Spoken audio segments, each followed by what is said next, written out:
Or Edge, I mean, that's Edge. All right, guys. So I got a slide, but I'll cut this point out. So we're going to just talk about what we've been up to, and then we're going to talk about Daniel's subject tonight because I ain't got one. Joe, you got a subject? I'm sure I could think of something. Okay. Andrew had one, but I wanted to try to save it for when he's on here because it's a good one. So, and Daniel's a good one too, and I think we could probably get a pretty good conversation because usually we spend most of our time talking about what we're doing and stuff. I found so. I think just one subject, maybe two subjects, maybe choose which ones we want, and then kind of go from there, and then just keep a backlog so we can kind of go episode to episode. Try to cut it down just a little bit. So going like 2 hours, 2.5 hours, just not. I guess we don't all need to bring a topic every week. Yeah, it depends on the week, but I kind of we can keep it like an hour, hour and 15, hour and a half, maybe if we can keep it within that window. I think we'll be fine. So. Did the RPG one ever get posted, Aaron? No, I've got it saved. That's why I've been trying to do the new intro. So that one and the E3 wrap up that we did will go up soon.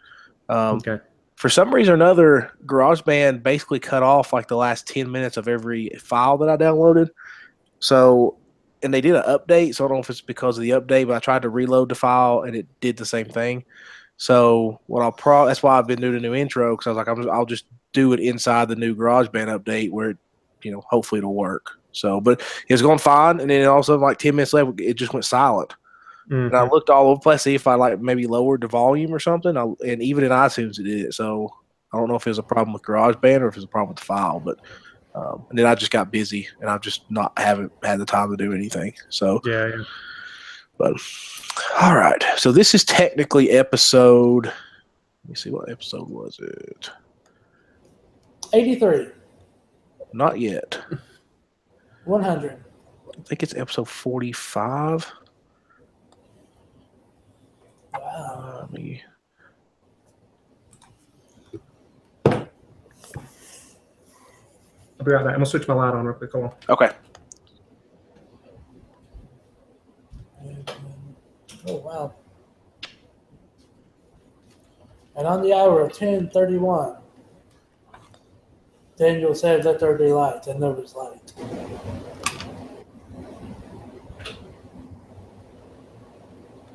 So this would be technically episode, see, that's 42, 43, 44. This is 45. Big 45? Big 45. 45. All right. So I was thinking, guys, I don't know if we could do this and try to get everybody in the same room together, but I would love to do episode 50 with everybody in the same room together. Can we have cake? It'd be really cool. And maybe have dinner or something down here or whatever, because I've got mics and stuff to be able to hook up. And maybe do like a live episode. Just with all of us in the same room because we've never done that before, so it'll be cool. Can we have an ice cream cake? Maybe with a big 50 on it. So, and that may be that's a good idea. That's actually a good idea. A cake with 50 on it. I could do that. Yeah, ice cream cake. So you want 50 Cent on it? Is that what you're telling me? Yeah, get some Curtis Jackson on that. All right, and some Mayweather too. They best friends. They are best friends. I know. But I figured that would be cool if we could get everybody together, but it's just a matter of getting everybody's schedule lined up. Maybe one weekend, maybe one Saturday or something like that. We could even do that. Like I could set up outside on the porch or something like that, or whatever we can do. Just have a good recording.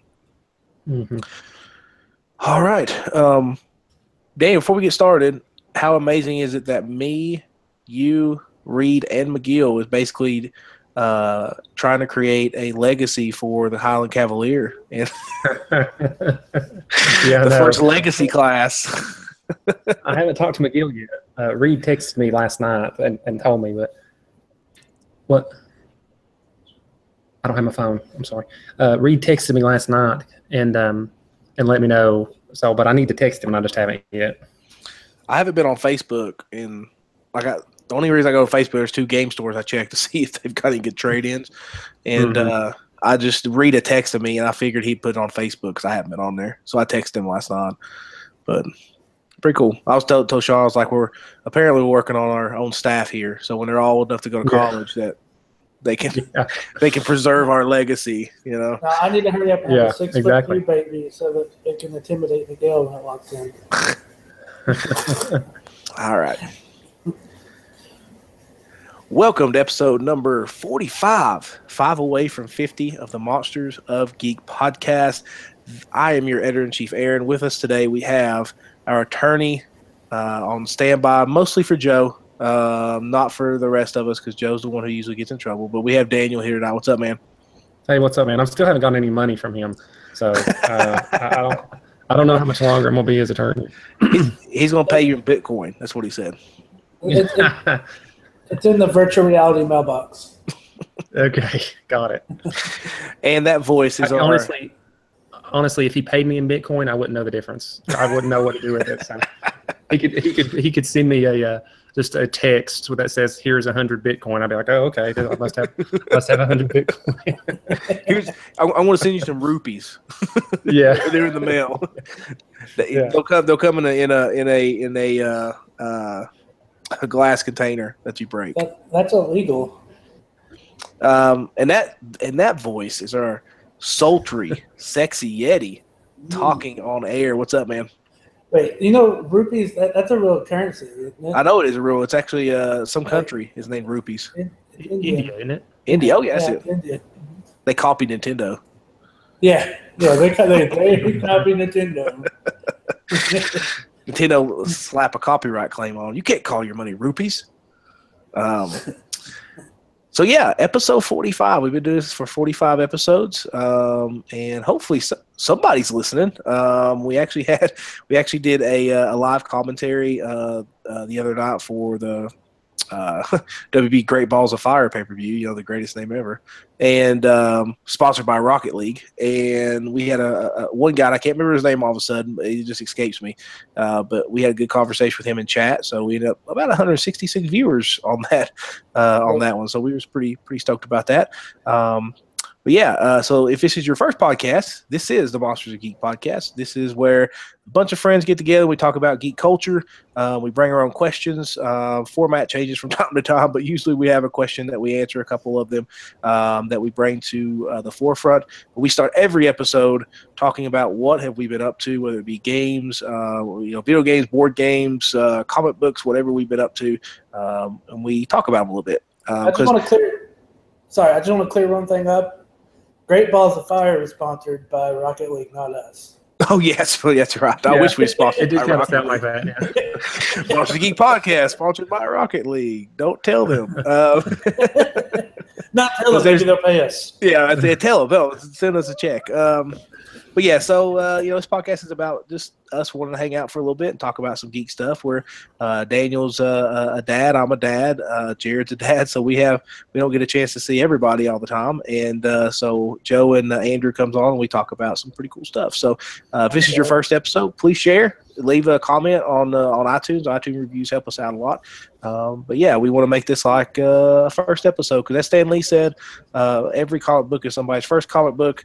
And maybe every podcast is somebody's first podcast. So hopefully you'll stick around. So Daniel, what have you been up to, man? We haven't talked to you for a little bit. We had by the way, this is episode 45. Hopefully by the time you hear this, you'll have 2 more episodes out where Daniel did make an appearance. We discussed Game Informer's top 100 RPGs of all time.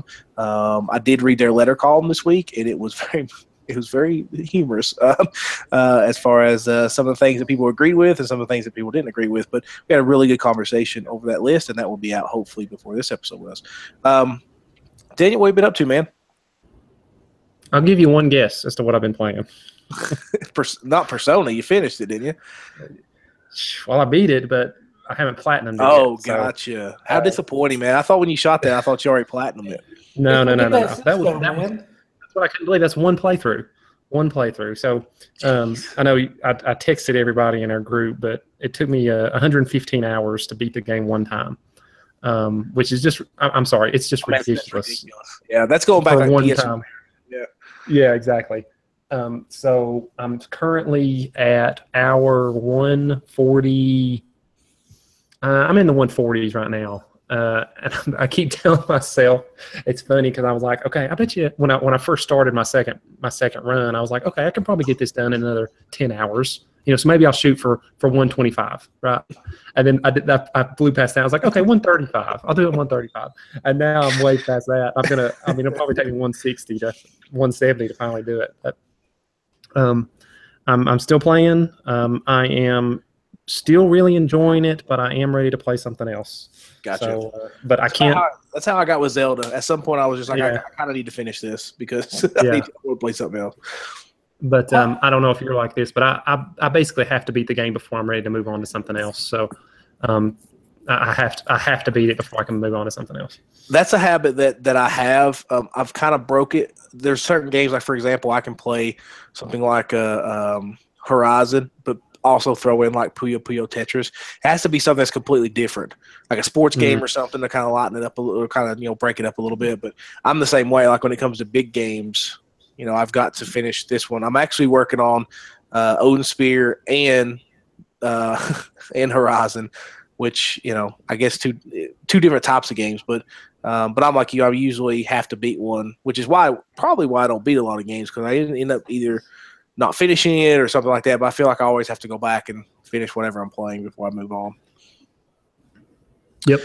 So have you liked it overall? Like now that you're to the end of it, I mean, I know we talk about this. This has been our Persona minute here, but obviously a big release, very highly anticipated release, came out. You had Horizon, you had Persona 5 or Zelda, and then Persona 5, which is a ridiculous lineup for within a month of each other. Actually, weeks of each other, I think, if I'm not mistaken. Mm-hmm. It was a big spring. It was a huge spring. And do you think that what's your opinion on it now that you finished it? Do you think it's we all kind of talk about Persona 4. Do you think it's better than Persona 4? Maybe something different from Persona 4, maybe? It's different than Persona 4. The dungeons are better. That's something Andrew's talked about a lot. The dungeons are a lot more fun. The bosses, I think in general, are more fun. The story, I think, is darker. And I don't know if the characters are as good, but I would put it on the same level as Persona 4. I mean, it's as good as Persona 4 was. I wouldn't put one above the other. But, my only complaint is that it's too long to beat the game. I mean, they needed to cut out one dungeon. They needed to cut out one character. Even if you say I took a long time to play the game and you say 100 hours, let's say it takes an average person 100 hours to beat the game one time. That's just way too long for an RPG. I mean, I guess it bothers me that, a lot of people are going to start that game and never finish it, with it being that long. So I think it needed to be cut down, but overall, I've really enjoyed my time with it. And like I said, I think I've got another, I don't know. I mean, hopefully I can do it in another 10 to 15 hours. I can finish it off. But I have enjoyed it, and it's a fun game. I think you would enjoy it too, but I don't know if you're ever going to have the time to play it. Yeah, I think that's it. With Zelda, I put a ton of time into Zelda, but it was one of those games that I could have finished at 30 hours if I wanted to. And when a game requires that you play, obviously Zelda, I think at least Zelda, to really get the core of that game and just to scratch the surface of it, you're looking at 30, 40, 50 hours. But for a game that you have to play 100 and some hours to get to the end of it, I think it's absurd these days. I think it's fine to add those hours on after like a 50 or 60 hour game and then add on another 40 hours of gameplay or whatever. And that's fine with side missions and, secret stuff to find. That was one of the things. I mean, Final Fantasy VII technically was like a 90 to 100 hour game, but you could finish that in 30 hours if you just went through the main story and didn't grind as much and stuff like that. When a game you have to say, hey, it's 100 hours to finish it, I think that's a little bit absurd. That's crazy. Persona is an on-rails game. I mean, and it's not that it's a bad game. It's a good game. But, when you have a game like Skyrim that says it's, hundreds of hours of content, it's different because you don't have to do all that. But the fact that you have to do that in Persona, I think it was just too much. I think it was a little too much.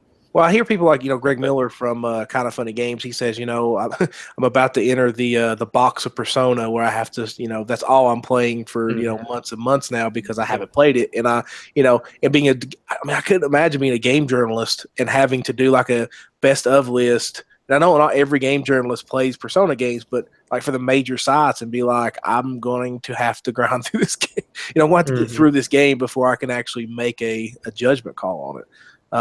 But yeah, it's just crazy, man. Hey, hats off to you. I mean, I just and I've been playing it. I've been playing it since it came out. I got it the day it came out and been playing it pretty much nonstop. I haven't played anything else much at all. So, well, very little. I hope you get the platinum. I'm rooting for you. I'm glad I don't have that platinum, that drug that we call platinum trophies that you and Andrew seem to have. So, you know what is going to be cool though?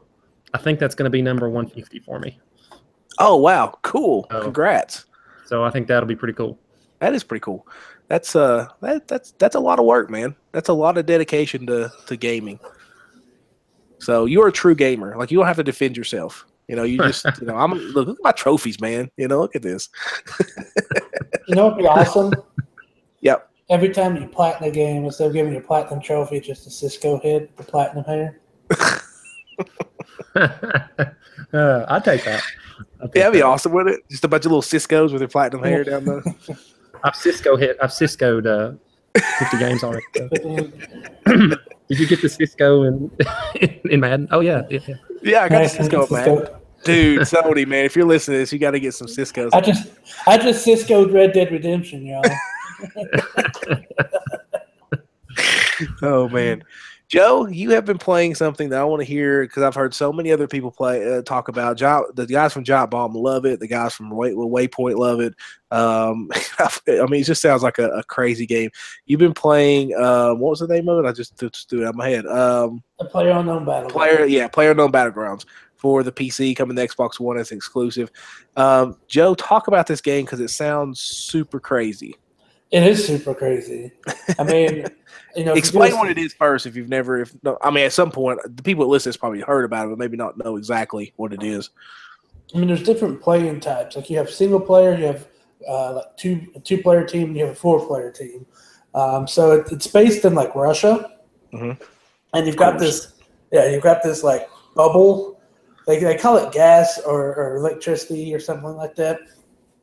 And every so often it moves, so you have to stay within this bubble. If you get out of this is the third-person shooter, correct? Online shooter. It could be third person or first person. First person, right? Okay. But you have to stay within this bubble. If you get outside the bubble, it does do damage and can potentially kill you. It's pretty much, they call it the noob killer because that's how a lot of new people die, is because they'll be looting for too long and get outside the bubble and try to run and catch up, but they don't, they die. But so basically, as you start out, the first thing you do is you're in this airplane. And if you're playing on a single person, it's you versus 100 other people. So you got it's like kind of like a lobby type of thing. And then you get in the airplane. So you have like 100 people in this airplane. And they're just like talking a bunch of crap. And you have to pinpoint on a map where you want to jump out. And you have to, like, there's strategic hot zones that somebody has already mapped out. So you have zones that have a really high drop rate with really good gear, but it's a high risk zone because a lot of people will jump there. Then you have like zones where you get okay gear, but it's still it's a moderate risk because not a lot of people jump there more than high risk, but a lot of people still jump there. And then you have these zones that are just small risk zones, which are usually on the outer side of like the map area, so you have to do a lot of traveling.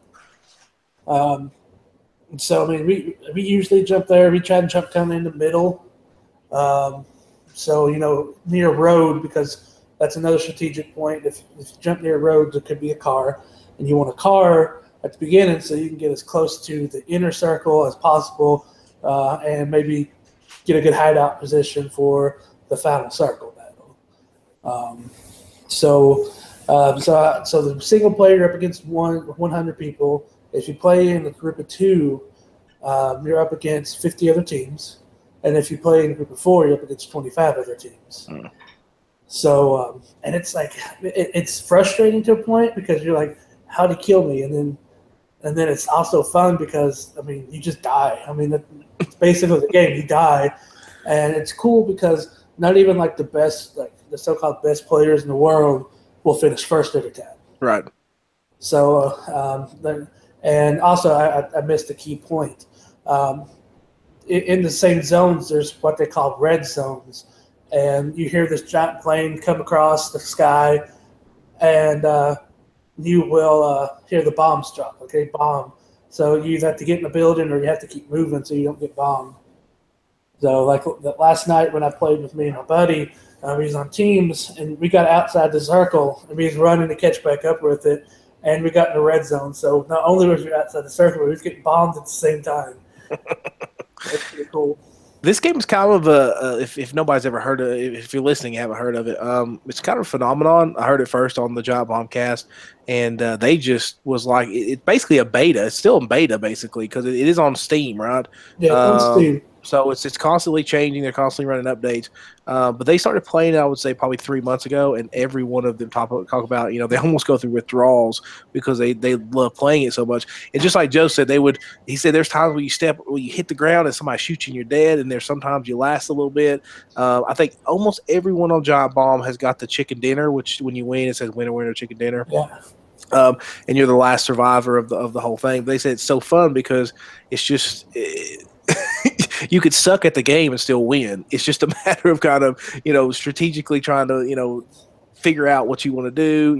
One Alex from the Giant Bomb of Beastcast was like, one time I just hung around the sides, and he said I just made sure I was in the circle and ended up in the top 5 because I just kind of waited my time.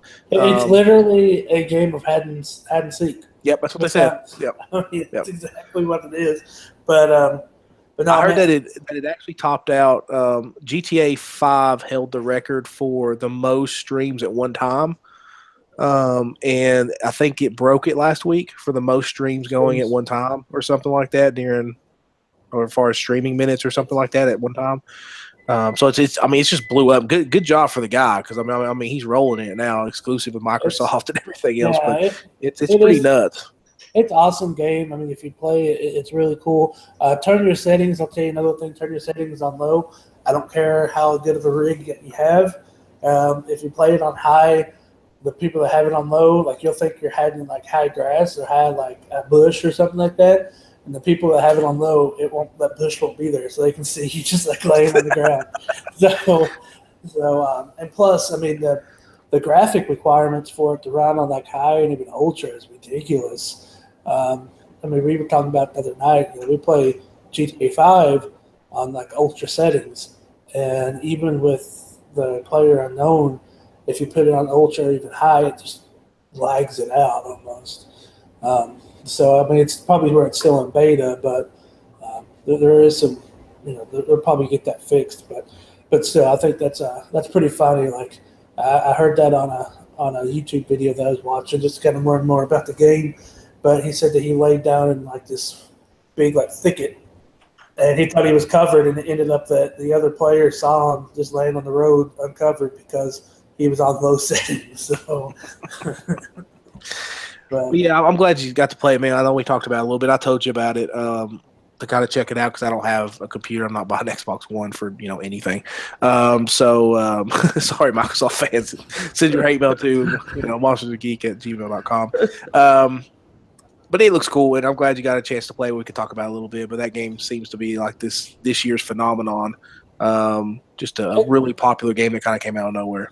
It's fun. I mean, there's other games. This year's Rocket League is basically what it is. I mean, that seems to be there's other games like it, but this one seems not to be as serious. Well, they talked about like Arma and stuff. Like this is basically like another version of Arma or something like that. But if you play Arma, I mean, that's a really super. People take that super seriously. Right. But with this one, it doesn't seem to be that way, at least yet. And I hope it don't turn that way because it will turn ultra. Like it will just make it not fun anymore. But yeah. But I mean, with Arma, it's super serious. And with Player Unknown, I mean, it can get serious, but it's still a whole lot of fun. Right. Well, that's cool, man. I'm glad you're having a good time with it. We got a chance to kind of pick your brain about it a little bit. What have I been doing? What have you been doing? I've got a wonderful little girl that takes the majority of my time, which is awesome. But I have kind of got some gaming in here or there, mostly by the Nintendo Switch. I was listening to a podcast the other day, and the guy that was on there was basically like, I've been using it just as a handheld. He said I played everything on as a handheld, and I haven't really had I haven't really experienced it as a handheld much yet because with Zelda I pretty much played on the TV, and I'm not saying Zelda wasn't good as a handheld, but I just enjoyed it more on the TV with the Pro controller. So over the last month or so since we've done an episode, I've really been concentrating on doing it as a handheld. I even texted the guys and talked about it a little bit. I kind of hope that everyone does what the Switch does. It is an amazing piece of equipment. Battery life, you're probably not going to play it for 3 straight hours, so I don't think it's going to matter. But it is a neat device. It's very well built. It feels sturdy in your hands. The screen is gorgeous. I've been playing Mario Kart on it. It's awesome. Feels just like a controller in your hands as far as the Joy-Cons on the side. And been playing Puyo Puyo Tetris, which I'll talk about here in a minute. But that is a handheld, man. I kind of really hope that Sony copies that at some point. If the PlayStation 5 comes out and it has its own screen and it's a handheld, will they do something to I know they have the Vita that can incorporate it, but Sony kind of dropped the ball on the Vita itself, but also that type of remote play stuff. But it's something else, man. I think Nintendo, way back when this was all announced and stuff, I said, this could revolutionize how gaming is. And I think it has. I think it's been selling gangbusters for them.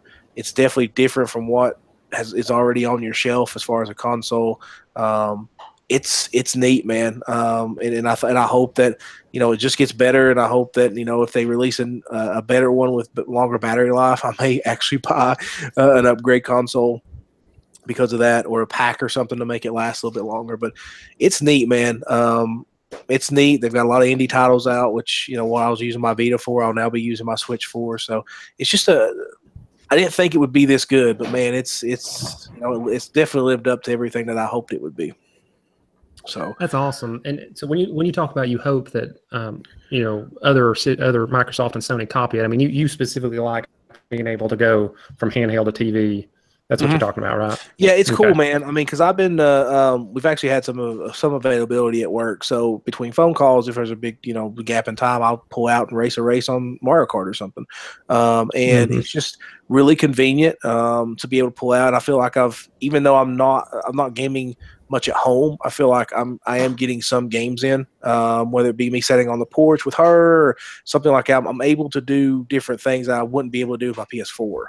So it's really neat. I hope that they mimic it somehow, because it is cool to be able to be like, hey, I'd love to play Horizon on the porch, or I'd love to play Horizon, somewhere else, if I'm on a trip or something, but I can't do that without packing up a console. So let me ask you. Yep. Handheld, and I don't have a Switch, so please forgive me, but the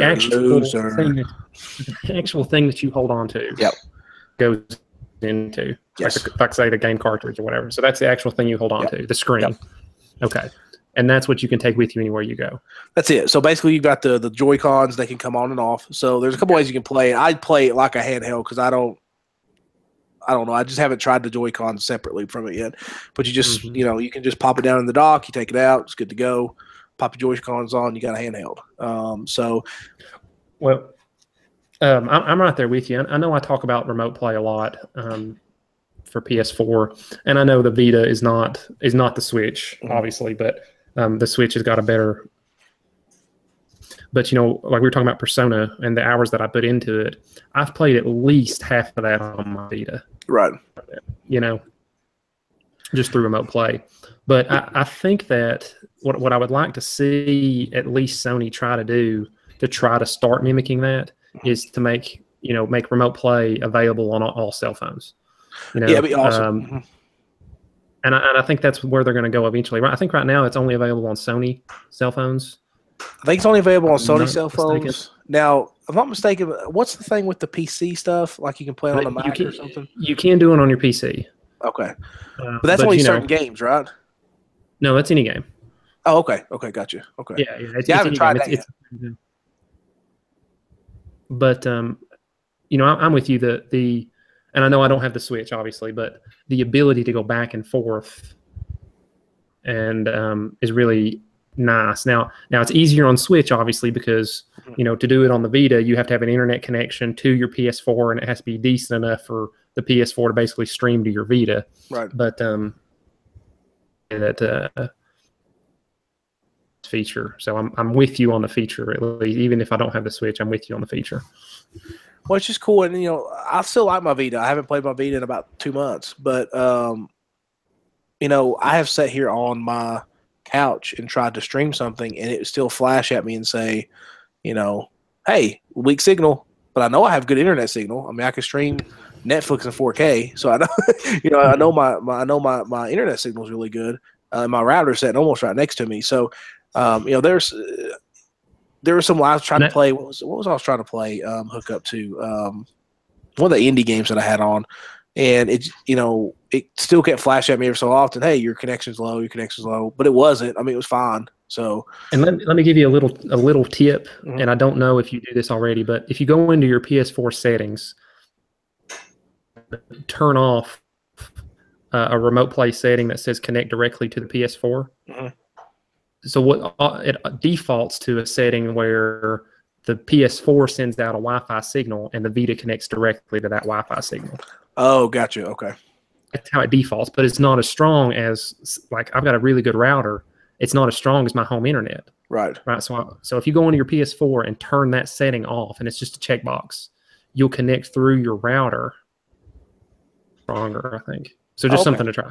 I'll try that out. The one thing I don't like about, and this is maybe one of the reasons I don't use it as much, is I hate that touchscreen in the back. I hate it. I don't like it. Yeah. And there's certain games, like for example, Horizon, that's one of your attacks, and it seems like I have to hit it perfect to be and for small indie games that only use like the front and maybe the two of them, I can totally get with that. But if it's like a game like Dawn, like Horizon or something like that, where I know I have to use pretty much every button on that thing, I've even stopped playing PS1 classics. Like, I stopped playing Trombone because I didn't like. One of the reasons I don't have Mega Man Legends downloaded on because you have to use both the R1 and R2 and the L1 L2, and it just didn't feel right to me. And I tried everything. Like I did, I switched it, did that, did this, and it just never really click with me control wise. Yeah. Sorry to hijack that. I didn't mean to. No, you're good. Your Switch talk. No. I'm glad you talk about Sony. But. No, you're right. I kind of brought it up because I hope PlayStation does the same thing. But I did want to talk about really quickly about Puyo Puyo Tetris. It is a very fun game. It's a game that has been released in Japan for, I'd say, probably the last 2 years or so. Some of the guys on Job Bomb actually imported it, Jeff Gersman and them, and that's the first time that I heard about it. I thought, well, maybe I should import it too. But I never did, and finally, Sega was like, hey, we're bringing it over for the Switch. And I was like, that's like a perfect app for the Switch as far as what kind of game it is. Obviously, Tetris is really cool. We've all played Tetris, but Puyo Puyo is kind of like, got these little blobs, and you have to kind of combo it. So it's much different than Tetris, where you line up the way I play Tetris anyway. You block it off, and you get those long ones, you hit a bunch of lines and stuff. This one is more of, you have to kind of think ahead. So you have to lay the foundation and kind of lay stuff on top. So when you break that foundation, everything kind of avalanches down. You get a big combo.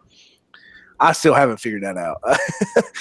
Ever so often I accidentally, sometimes I just like pile stuff on, like, oh, okay, I can drop this here. Let's see if it drops in the right place for me to do it. I told Sean, I was like, I guess I think more in straight lines and patterns, because I can't seem to get it down. There are some, I'm going to complete it. I'll probably finish the story. I was trying to get 3 stars, but up to a point where, like, one of them was like clear 15 Tetramino lines in 15 seconds. And you're just like, that's impossible.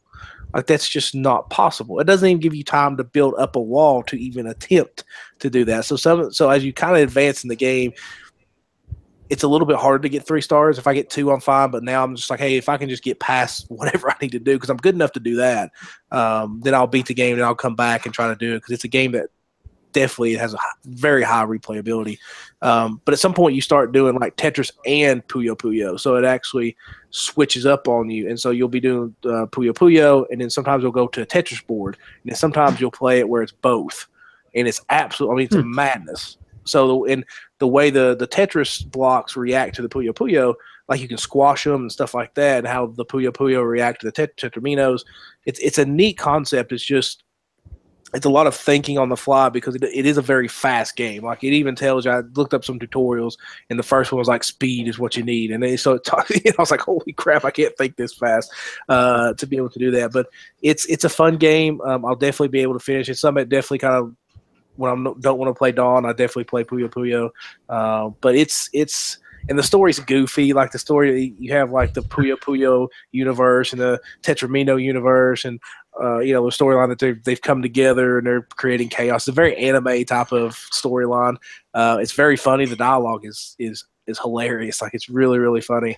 But it's neat. The story is just there to kind of get you through the game and kind of progress you through what the game's about. But it's fun, man. I mean, it's different. It's even Shauna, she's a puzzle game guru, and she beats me in puzzle games all the time. Even she was like, I don't know if I'll ever be able to get this Puyo Puyo thing down because it is a lot of thinking ahead and trying to kind of get your patterns down so it kind of cascades down. But the thing with Puyo Puyo, and there's some games that are hard, but when you finally do something, it feels very rewarding.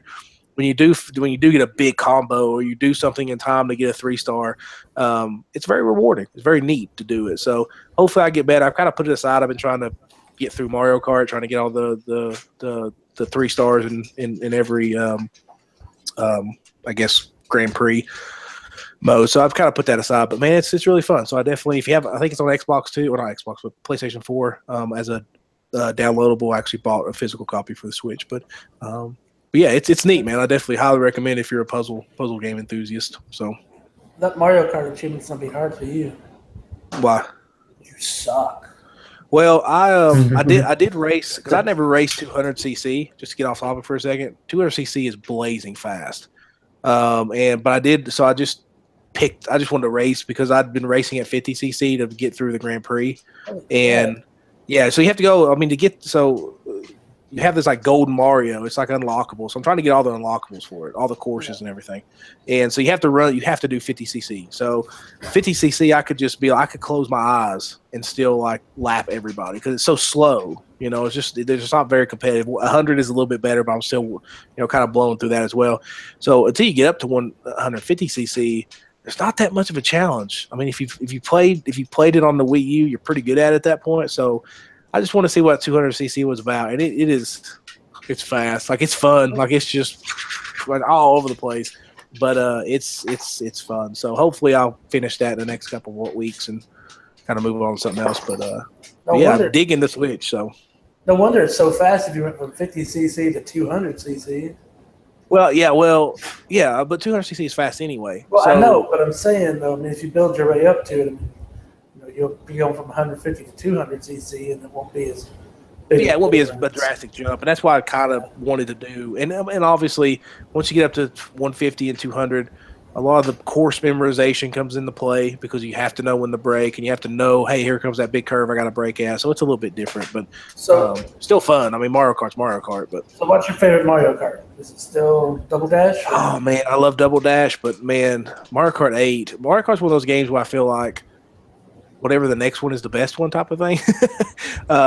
Except for the one on the Wii, which I didn't like at all. And I didn't like the one on the 3DS. So for a long time, Double Dash was my favorite. But man, Mario Kart 8 is something else, man. I mean, the track designs are awesome.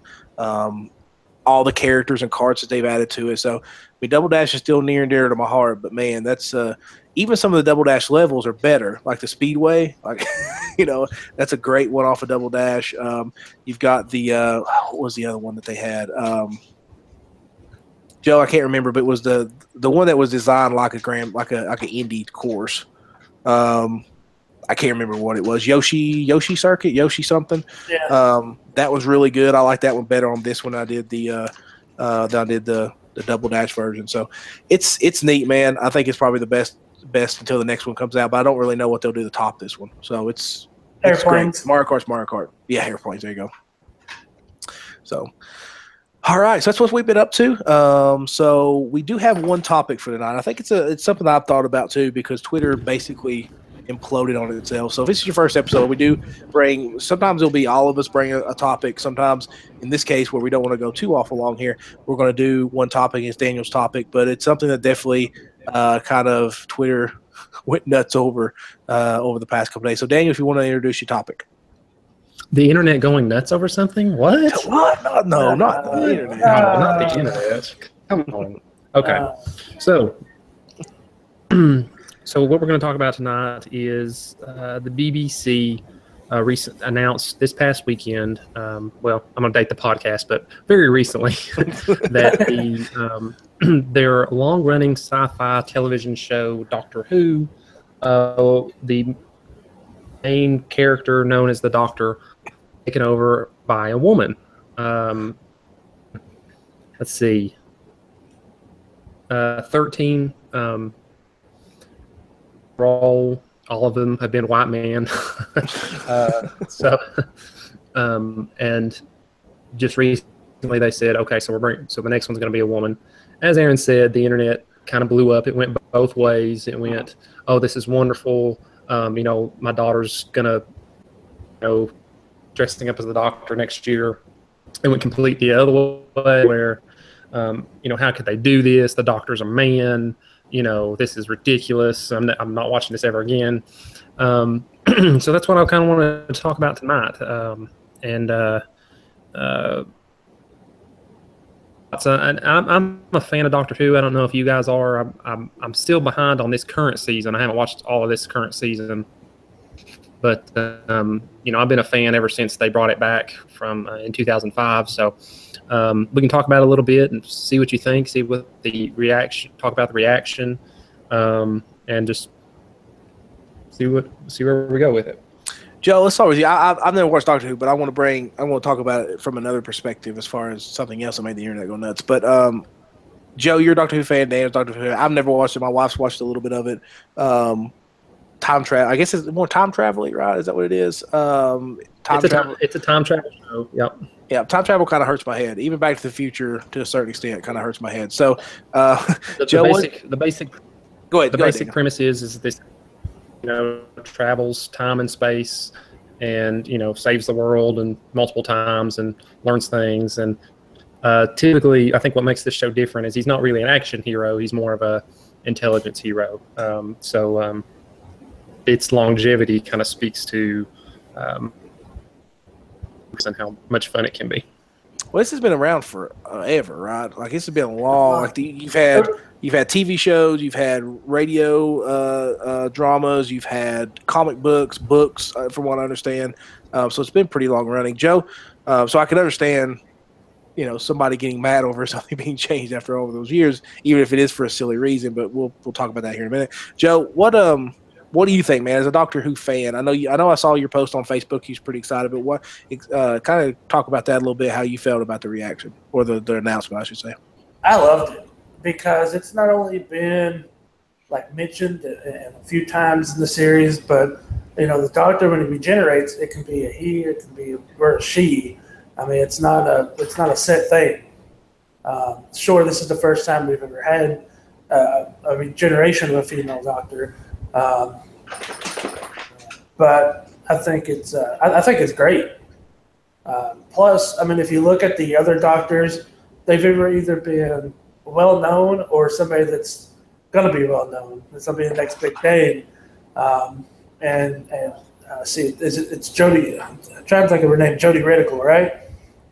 Yeah, Jodie Whittaker is her name. She was in Broadchurch and a couple other British shows. And I found her to be a great actress. I really do. And I'm excited to see how she portrays the Doctor. Now, obviously, there's some negative perception of this, which I think is somewhat silly. But I want to bring a different kind of, view to it, I guess. I've never been a fan of change for change's sake. I think that a lot of coming from the comic book world, we'll just use that for a second. I'm not a huge fan of changing something in a character that you're just trying to get more views for or more buys for. For example, when they changed Thor to Jane Foster in the comics, which I thought was a very cool move, but in the same sense, I wanted to make sense. And I think as long as it makes sense, and everything I've heard about Doctor Who from what Sean has explained to me, what I've read, that this is not it doesn't have to be a male character. And just like you guys said, you know, he can regenerate, or to whoever can regenerate into a female, a male, heck, a bear if they wanted to. I mean, you know, it seems like that they do have a. What'd you say, Joe? No, not a bear. Not a bear. Okay, I went too far with the bear. I'm sorry. But I do feel like that as long as it makes sense in the story. So when it comes to comics, you know, people. I mean, comic book fans are just, you know, when they changed Captain America to the Falcon. I thought the internet was going to blow up, and it was a lot of, they're just changing them to be politically correct, or they're just changing them to get sales, and blah, blah, blah. But the story, from what I understood, makes sense. Same for Jane Foster, the way she became Thor. It makes sense, and it makes for a good story. And, you know, I'm not saying at one point during my stupid geek life that I probably had an argument that was dumb about changing something I didn't like, whether it be a costume or the gender or whatever it may be. But I asked the people that are mad about this, wait and see what the story does. Wait and see what story is being told. Because this could be the greatest Doctor Who story ever told. This could be one 20 years down the line that people look at and be like, oh, man, you got to watch this season. Like, if you want to get into Doctor Who, start with this one, because this is the basic. Yeah. This is the greatest season they've ever done. And I feel that same with comics. Like, there's been good stories that people just pass off because, you know, they changed Thor to a woman. I don't want to see that, blah, blah. But from what I understand, Jane Foster's story has been great. You know, the story has been great with her. So you could be mad, and that's fine. You can be skeptical, that's fine. But for the ones that are, man, just chill out, man. Just chill for a second and watch it and see where it goes. And if it doesn't make sense to you, that's fine. I'm not saying you have to like it. But don't go out there just because it's a woman and say, you know, this is going to be terrible. This is, you know, because you sound stupid, you know. Yeah. Here's the thing about Doctor Who fans. Even if it wasn't a woman, even if it was a dude, it's still going to be backlash over it. I mean, it always is. But in this case, you know, you get people who are too biased to realize that give it a chance. You know, you gave Matt Smith a chance. Everybody was like, I don't know about Matt Smith, and then everybody loves Matt Smith. So I mean, just give it a chance. I mean, when Matt Smith came on, he was the youngest of any Doctor ever. You know, he's only 27 when he took the role, and I loved him so much. I mean, he's the reason that I started watching Doctor Who. And then, you know, Capaldi came on, and he's too old because Matt Smith was so young, and he ended up doing a really good job too. So we're in that zone where we're kind of getting mixed up between, everyone hates a new Doctor. That's pretty standard. That's pretty standard in the Doctor Who fandom. Everybody's going to hate the new Doctor. And with this, she's a woman, so, you know, I'm not going to watch this show. And Aaron, you're exactly right. I mean, I hate change because just to make change, right? I don't think anyone really likes that. Ending this up for years. I mean, they have. I mean, back was revived. You know, they were doing. I think it was Joe. Maybe you remember, but they did some kind of like charity. That's not canon, but where like the Doctor became a woman, you know, and they've been setting this up for years and years and years, and even in the last couple of seasons, they've had Time Lords change from a male to female and vice versa. So, I think it's the right time. Mm-hmm. Always going to happen eventually. I think it's the right time to do it. I think it makes sense with, you know, the story. I think that. I don't know anything about the actress. I haven't watched Broadchurch yet. She may be terrible. I don't know. Okay, I mean, I may not like her, but it's not going to be because she's a woman, right? Because I think that the story, amazing things with the fact that she is a woman, and they can really tell some new stories, some different. I'm just excited to see what they do, because I mean, probably did need a shot in the arm. And this is the perfect way to do it, to just explore a completely different side of this character. So I'm personally really excited. I'm really excited. I think when you make a change like this, and, you know, going back to Marvel a little bit, you know, when they, you know, I've talked about Secret Wars and everything kind of came with that, and how the kind of build up in the series didn't really that was much better than what kind of came afterwards. And a lot of what came afterwards was they were trying to make Marvel more diversified. So the way that they did it, though, they kind of got rid of people without necessarily needing to do so. Like, for example, the new Hulk is an Asian American, great character, Amadeus Cho, which was a big part of the lead up to Secret War, his character. And I was like, oh, that's cool. And then they killed Bruce Banner. Spoiler, if you ever read it. But they had this big thing and they killed Bruce Banner, and it didn't make sense. Like, they didn't need to do that to be able to do that. Amadeus Cho and Bruce Banner can coexist in the same universe. And it would be really cool if they coexist in the same universe.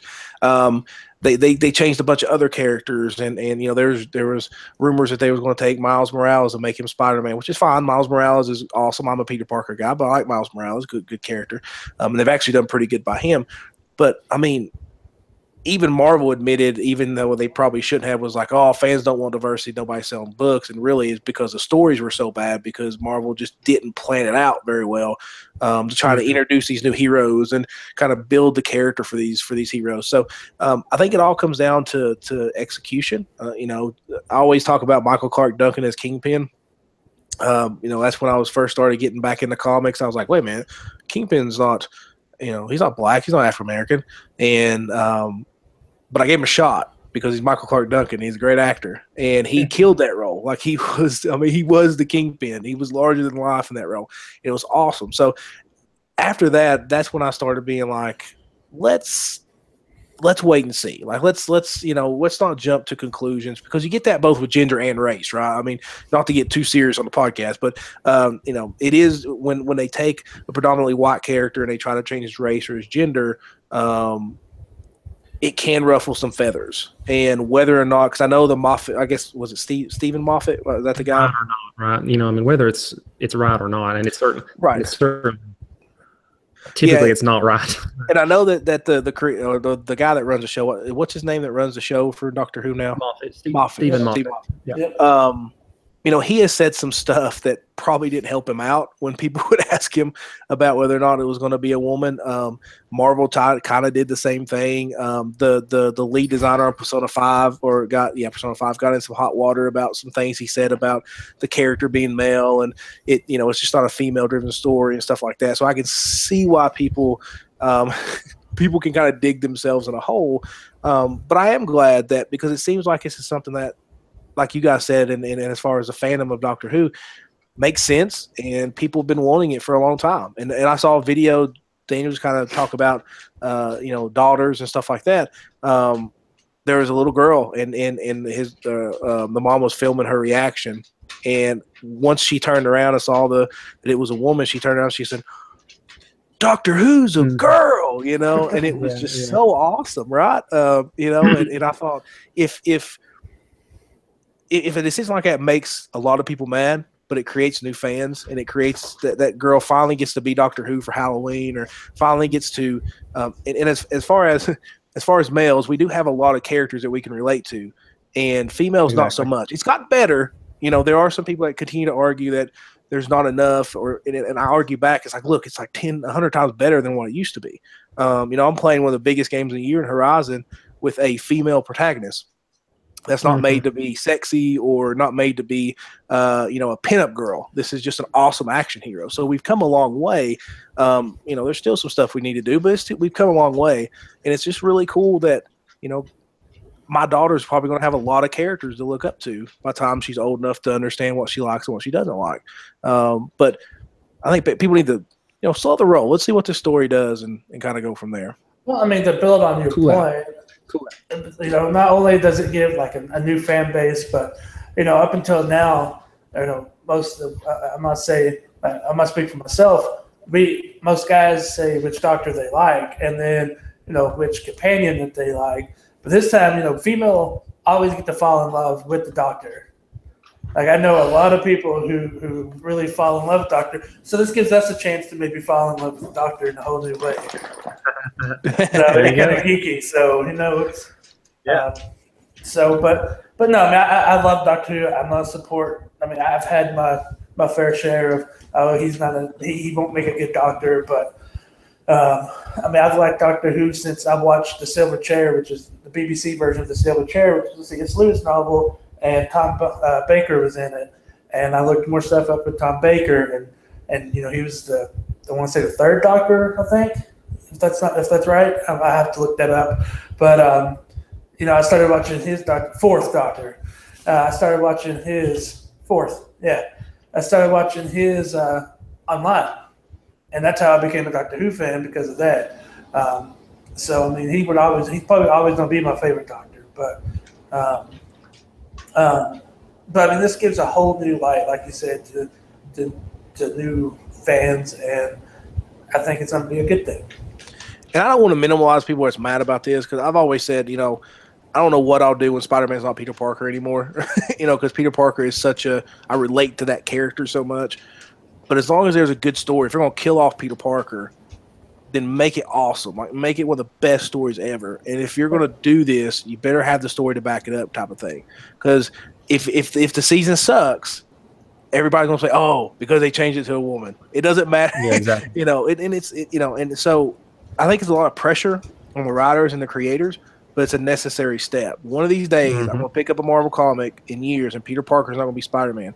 But if it's Miles Morales that takes over, I know that character has been written and took very good care of. And I've watched and I've read him a couple times, and I like the kid. And one day he's going to be the Spider-Man hopefully Meredith reads. He's going to be Miles Morales.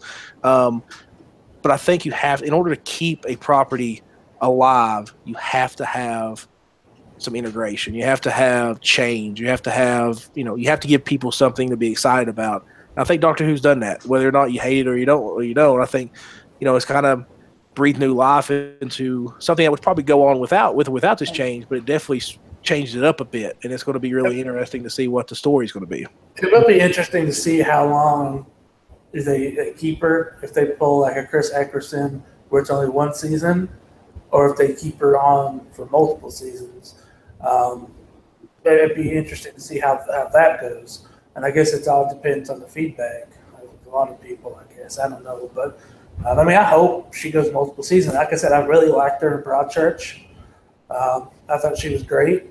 And usually when BBC names somebody the next Doctor, they're the next big thing, usually. It's happened with Tennant. It's probably not happened with Matt Smith. So I'm interested to see how it plays out. Daniel, I got a question for you. This is something that bugs me a little bit about geek culture in general. I know we get attached to these characters and we can get mad, whether it be a video game, comic book, movie, whatever it may be. Especially in video games, more or less. Like, it almost seems like geek culture, not necessarily as a whole, but at least the loudest, has kind of made, and I guess the rise of the internet, Twitter and stuff has made this, but we come off as a very hateful lot. Not necessarily just because we get very angry about change, but a lot of times we do come off as a little sexist, a little racist, a little bit sometimes. It's according to who you kind of talk to. Now, us, we're not like that, but do you think that at this point, do you think that when you saw the reaction, do you think that we probably should have been over this by now? Like, we should kind of move on? Yeah, and at least the loud vocal ones, not the ones that are level-headed like us, or some of the people that understand why this needs to happen and why it's so important. But the loudest of the ones we kind of wish would just go away at this point, right? Continue to be surprised by the, I know describe it as the evilness of the internet. Yeah, as much great things that the internet does for us, it can be such a terrible thing in situations like this. And I guess I was reading through comments on Facebook and Twitter and just and so much disdain simply because this was a woman, not because it was a new doctor. They're just trying to be politically correct, and they're just trying to be social justice warriors. I'm never, right. The doctor doesn't have a penis. I'm not watching this anymore. Right. Basically.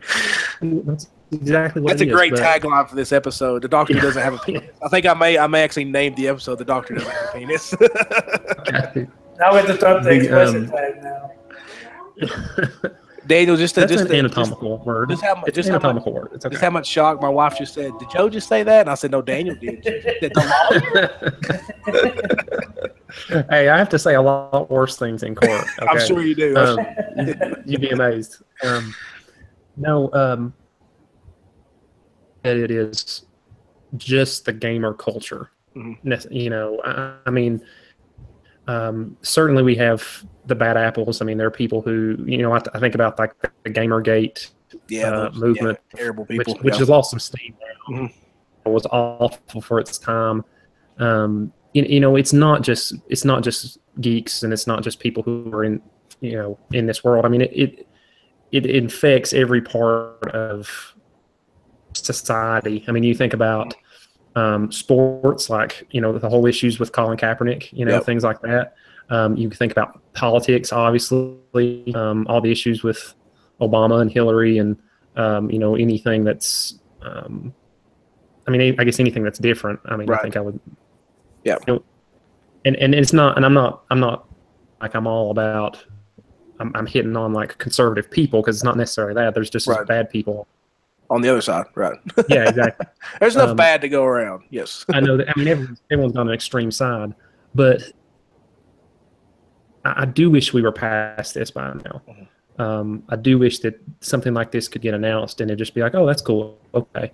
Or it could just, you know, even if it was like, she is a terrible actress, she's going to do horribly, that's fine. That's a valid complaint. Yes, exactly. She was terrible in Broadchurch. I'm not going to watch this, you know, whatever. That is fine. But it does feel like we should be moving past this by now. But on the other hand, Aaron, I feel like going to is if things like this continue to happen.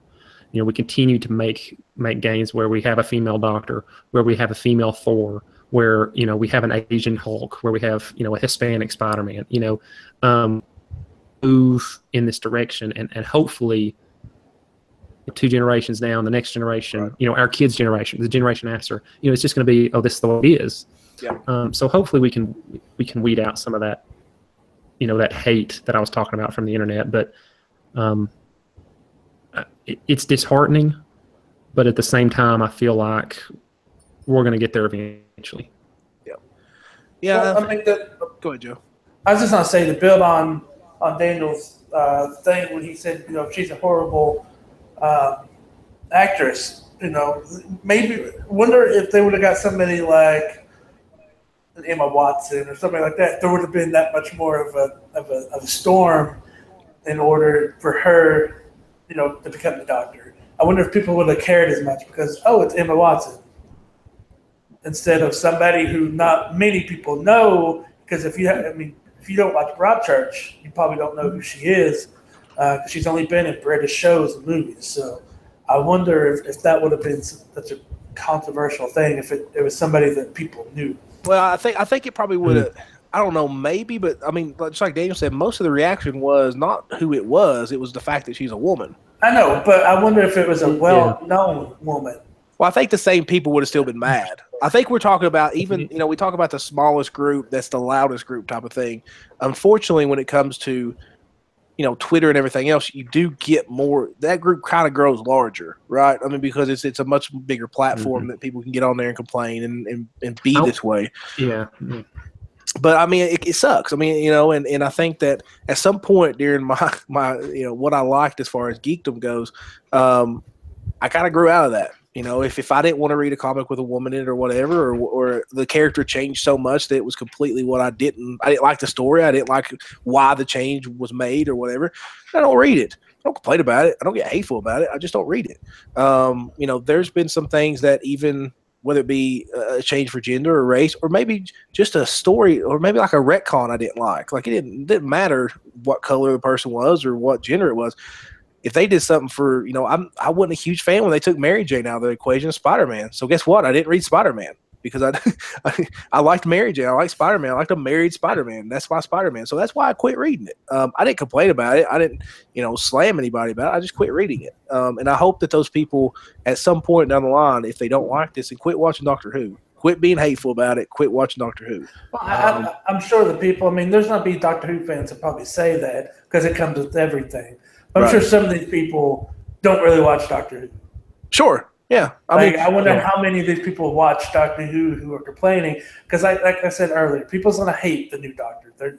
Doctor Who fans always do this. But I wonder how many of those people that are complaining are actually Doctor Who fans. And I'm not saying you can't complain. Like, this is the one good thing about being a geek. That's the very little bit, kind of the very crux of being a geek, right? You praise the things you like, but you're usually complaining about other things more so than what you are telling people you like. But I think it's just there's some arguments that's silly, and I think this is a silly, hateful argument that I'm just a little bit disappointed that this is still an issue. Well, I think the only thing that's on the top of this one is they ever make the doctor American. Well, then I would have a problem with that. So, it's like when they was trying to do American Luther. Like, I was like, no, you can't do that. No, you can't do that. I can't wait till they make Idris Elba the new James Bond, and we'll see how that goes. Hey, I think that'd be awesome, right? I mean, that'd be really awesome because he's awesome. That's somebody I want to see in 007 and the Doctor. Even if it's just for one episode and he becomes a doctor, I would be fine with it. And it kind of sounds like, Aaron, you're talking about, it's okay to be critical, and sure. It's because when we're as invested in worlds and these video games and these books and everything, it's okay to enjoy them and to be critical of them if we don't like them, but you got to be for the right reasons and understand what is motivating that criticalness, right? And it's just like you said, I mean, are they not telling a good story? Right. I mean, did they do something that was really sloppy? I mean, I think that's a perfect point that you made. Or is it simply that, like, I don't like the color of this person's skin, so right. I think from the get-go, Stephen Moffat, he did Sherlock too, and so I kind of hate Doctor Who because he does Doctor Who, and it takes like 4 years for us to get Sherlock done. Yeah. So maybe in the back of my mind, I hope this flops and Doctor Who goes away, and then he can do more Sherlock. Hey, that's a good way to get. That's a good way to get death threats. Listen, you want us to have listeners? Don't say that stuff. Stephen Moffat is leaving, so he will not be directing the new Doctor. Okay. Well, that makes more sense. There's going to be a new showrunner. Okay, yeah. I just think that geekdom should be all inclusive, man. I mean, we can discuss things and not like stuff and like stuff and be critical of stuff. But when it comes down to you're being so critical over somebody's gender, it's just silly, man. That's not what. That's gender or race, yeah. I mean, it's just silliness. I mean, stop being so judgmental. Yeah, give it a chance, man. I mean, from the get-go, you'll know if that series has a good story or not. And if the story sucks, then say, hey, man, this is terrible. But don't start off saying this is going to be a terrible season because it's a woman, because it's not. It's not. It's just not. That's not going to cause it to be a terrible season. What bothers me is we're such a diverse group. But yet we have so much that we have to work on, and it's just bothering me. And it's and not to get too serious on this podcast, because this is podcasters, especially geekdom, are supposed to be some kind of escapism from the real world type of thing. But I think as if anything, as far as geek culture and whatever you're into, geek culture can bring two different people together and talk for hours. Like a guy that likes football could also like Doctor Who and talk to the guy that plays Dungeons and Dragons or video games, and they have a great conversation about the 13th Doctor. I mean, it's. I mean, I've had people that I thought, man, I don't have nothing in common with this person. Then all of a sudden, I don't know, Mario comes up or Zelda or something, and now we're talking about stuff that we remember as kids or what we're playing now. And geekdom is awesome for that, man. I've always said this: everybody's a geek about something, whether it be sports or comic books or movies. We've all got something we really like. Old movies, old westerns or whatever. That's a geek, man. And if you really like old westerns, you geek out over old westerns. But I think that sometimes you get these things. You're like, man, we're so close, and then all of a sudden this comes up, and it's just like, man, this is stupid, silly stuff. So I think the one thing we can all agree on is the tryhards need to just go away. The what? The tryhards. Oh, I think one person did make a joke that if there's anything that could bring all of geekdom together to get rid of something, it was Twilight. I didn't say it, so no. But if you like Twilight, hey, like it as hard as you want. That's awesome. Yeah. So, and it's disheartening. It is disheartening the reaction, but the hope is my hope is that the praise. We always talk about the vocal minority, and I hope that's what this is, the vocal minority. Yep. But my hope is that the praise can outweigh it. The majority can say that this is a great thing. It doesn't matter. And I think that's already started, because even on Twitter, even though we had a bunch of people that were super hateful and stuff like that, the majority of people on my Twitter feed, maybe was great about it. Like, they were super, super stoked. And 10 years ago, if this happened, that's not the case. Like, that's not the case at all. Mm-hmm. So I saw actually more positivity than what I usually see when a change like this happens. So I was, kind of uplifted a little bit to see a lot of people like, why does it matter? Like, it's awesome. Why does this have to be such a bad thing for some people? Because it shouldn't. So here's the one thing that I like to look at. I think as a pop culture phenomenon, Harry Potter brought a lot of people together. Mm-hmm. I see it. Mm-hmm. All right. So let's say Harry Potter was written 20 years ago and they just made the movies, when they started making movies. Would you still got the back effect of people saying these kids aren't Harry Potter or anything like that, Or is it because we grew up with them and this generation that we accepted those? Why can't we be more accepted? Let's do that. I think Daniel makes a good point with, hopefully by the time, our kids are grown and they're into this stuff, this has kind of went away. I don't know if it'll ever go away as far as everybody being happy about everything, but as far as the race and the gender stuff, hopefully that goes away. Hopefully that's not there anymore, or at least the loud vocal minority, or the people that say, hey man, it's not that big of a deal. This is awesome. And Joe, I think that's, as we've grown up, because I'll be 100%, when I started reading comics, I read one black character, a guy called Night Thrasher, and he was awesome. He had an armor and he threw these billy clubs, and he was an awesome character. But that's the only black character that I can ever remember actively reading. And now you look at comics and you have so many different multicultural characters that are written so well. And now you got women actually writing women, which was unheard of back when I first started. And you're actually starting to get more and more people in. I think that's awesome. Like, I think it's awesome that my daughter is going to have, these, if she wanted to write comics, she could go out and look at Gail Simone, who's been super, super successful at DC, and be like, hey, I want to write like that, or I want to like this person. And I want to write my story. I want to write a hero like me, and it's not going to be so hard for her to do that. And I think that hopefully the more that we kind of grow out of this, the easier it is for things to help. Man, look at us, 3 white men supporting gender equality. Well, I think a good point is, we talk about. Hey, I'm half Hispanic. Okay, so there you go. Okay, cool. Okay. One of the things we always talk about, we'll try to wrap it up here, but wrestling in general, like the women wrestlers now are not what they was even 5 years ago. And me and Sean talk about it, and we kind of had a mini, fun discussion, but kind of a mini. Kind of not argument, but it was about whether, like, what happens if Meredith watches, Sasha Banks or Bailey or something, and wants to be a professional wrestler. She's like, I just couldn't do that. They wear revealing clothes. And I was like, listen, like, this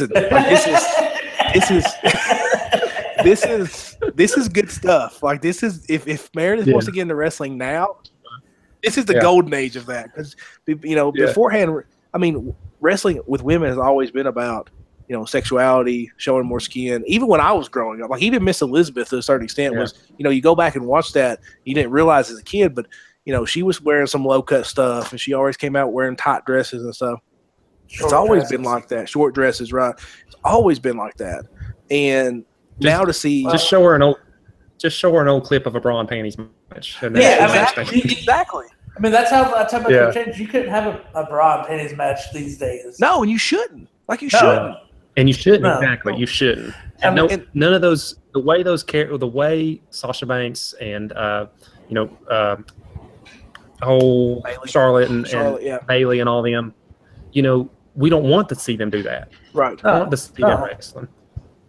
Beforehand, to make a name outside of wrestling, when you was a woman, you had to pose for Playboy. I remember WB forever, the biggest thing was right before WrestleMania. For 6 or 7 years, they was like, oh, who's going to be posing in Playboy this year for WrestleMania? Terrible stuff now. And you look back, you're like, you look at Trish and Lita, and you wonder how they got a cut out of that, because those are really the only women wrestlers that got a fair shake. And now you see these awesome matches that these women aren't. And sure, they're still attractive, but you see somebody like Nia Jax. That wouldn't go. That wouldn't fly because they'd be making like overweight jokes and stuff on her in 1998 or even 2005. Now she's a monster and she's awesome and she's throwing these people around. It was like, man, what a performance in the ring that she's doing. But that just shows that's a great example of where we are now. But, and, even Lita and them didn't really get out of it. Well, Lita with Edge was really bad. Like, she kind of reverted back. But, but I remember Lita more for her matches with Trish and Victoria. Yeah. But they always made fun of them, and they always made light of the fact that, maybe Victoria wasn't as attractive as Lita. And it was terrible stuff. You go back and watch. But now we see, us as wrestling fans, as much as it's weird to say wrestling fan mature, we've matured, to where we're like, man, I can't wait to see Bayley and Sasha in a number one contenders match on Raw next week. Like, it's going to be a great match. It's not how they look. It's not how they dress. So that by itself, just, of all the things to be, out in front of this, wrestling has kind of jumped out in front of gender equality all of a sudden, as far as, representing women more than just, a pretty picture on the screen. I mean, think if Vince McMahon would have someone strip on camera now and bark like a dog on all fours. I know, it's terrible. Like, you watch that stuff and you're just like, it wouldn't fly at all. I mean even with some of the male stuff that he done, when he used to pull down his pants and make people kiss his butt. Right. I mean, that wouldn't fly at all either. No, not at all. I mean, sure, we all want like the Attitude Era back as far as like stuff that they used to do, but not that stuff. Yeah. I mean, we just wanted the cussing. And hopefully... just give us the cussing back. Let them talk. Give us a little more blood, a little more chair shots. Chair shots. And just to the point that we're going, hopefully this means, we're talking about 10 years ago and 20 years ago. Hopefully that means, we are getting there. We're getting better. Yeah, I mean, it looks a lot better. And that's, I don't want to be... Where will we be in 10 years, Right, exactly. And I think that's... if you try to focus on the positive, just like women in video games, I think we're light years from where we are even 5 or 6 years ago from where we're at. And it's awesome that one of my favorite games has a female protagonist. I'm not 12 years old anymore. I don't have to be Duke Nukem or whatever, as far as the character I'm looking at. And I think that sometimes, and it's kind of a double-edged sword, sometimes we look at all the negatives, but then we don't look at the positives. And so the people that are bringing up the negatives, whether it be for a good reason or a bad reason, you kind of got to flip it around back. Yeah, but look where we're at. Like, we're so far ahead. Yeah. And sometimes I think it takes, instead of, talking about the negative, maybe we should celebrate the positive. And maybe that's where it goes, right? I mean, we're talking about women wrestling and athleticism and everything else. We're celebrating the positive instead of being like, well, they could do better. Of course. Everybody can do better. We all want to do better, but it's pretty good right now. And we could do better, but let's look at where we came from and then say, hey, we're really good with this. Like, there's a lot more equality both for race and gender and characters and all the stuff that we love more so than it was, 10 years ago, like you said. So I think celebrate the positive, talk about the positive, and maybe the negative will be pushed down to the point where it's just a whisper, that we're discussing stuff like, is the story good? Is this person a good wrestler versus, other things that shouldn't be discussed. So we're turning the damsel in distress into a protagonist. Yes, that's it. But we can still have Mario save the princess. It's the same thing. Everything can exist in the same thing. It'd be awesome if they turned that around and gave us a Peach. They made a Peach game for the DS. That's pretty good. Really? I didn't know that. Yeah. Where she saves Mario. I don't know about that. I don't know what the story is, but but she needs to save Mario. All right. Well, great discussion, guys. We got a little serious. We can get a little serious here on the Monsters of Geek podcast. It's not all fun and games. Just 99% of it. So. And we said the word penis too. Yeah, and Daniel said the word penis. So there you go. We have to put a place tag on this for saying penis? No, we don't have to do that. No. That's the correct term. No, that's the proper term. That's scientific. And that's coming from a lawyer. Lawyer's like, you use a proper term. That's good. I just want to make sure. I mean, we've said penis a lot. Yeah, and you keep saying it. So I mean, we should have a penis counter. Thanks, Daniel. Can you put a bell every time the word? Somebody take his battery out just for a second. Just take his battery out for a second. All right, guys, it's been good, man. Great discussions, and if this is your first episode, we don't get too serious like that very often, but it's a discussion that seriously needs to be had. And I'm glad that Daniel brought it up, and it was something that definitely blew up Twitter and my timeline, and it was kind of brought back how, this is a good discussion to have. So hopefully Andrew will be back on. He's got a great question for next week. And we talk, if this is your first episode, we talk sports, we talk everything. So whatever kind of comes up. So hopefully you guys hang around. Click that subscribe button on iTunes. We're also on Spreaker as well and Stitcher. So go subscribe all those places. And so that's out. Guys, you got anything else to say before we go? Yeah, we need a penis bell. Oh, gee. I should never gave him a shot. All right. Ding, penis bell. Episode number 45 is done. We are out.